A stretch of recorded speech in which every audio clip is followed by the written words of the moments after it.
where they have a lot of wolves. Mr. Lamalfa. Gentleman is recognized for 2 minutes.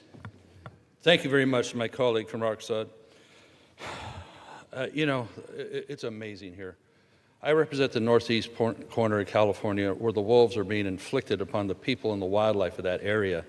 And the stuff I hear coming from the other side of the aisle about recovering the wolves and even the mocking.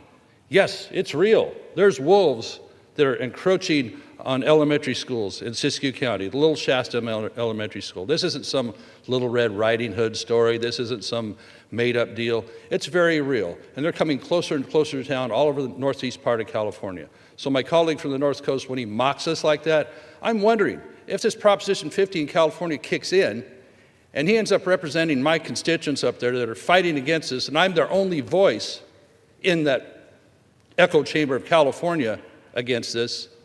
Are you going to have town halls up there? Are you going to go into Modoc County, Siskiyou County, Sierra Valley, and tell them this is a Red Riding Hood story about the wolves devouring their livestock, eating up all their wildlife? You know, it's the mocking. Why is it you can't stand? The gentleman will suspend. The House will be in order. The gentleman may continue.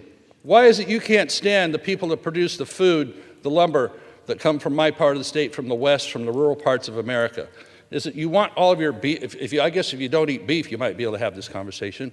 If you want your beef to be imported from somewhere else, you don't want it not to be produced here under our standards, why is it you hate my constituents that just try and provide the urban people with what they need? Because we don't need a hell of a lot that's coming from the urban area, I'll tell you what. So if you want to cater only to Marin County and have this population continue to devastate our people up there and rein in just a little bit the misinterpretation of the Endangered Species Act over the 50 years, yeah, it was well-intentioned when it came out. It was a temporary tool, but it never was meant to be a life or even a death sentence for livestock and for people's livelihoods in this area of here or all over the West. So this is a clear example of how the ESD has drifted a long ways from that.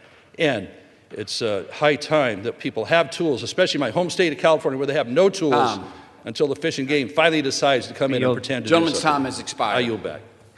The gentleman from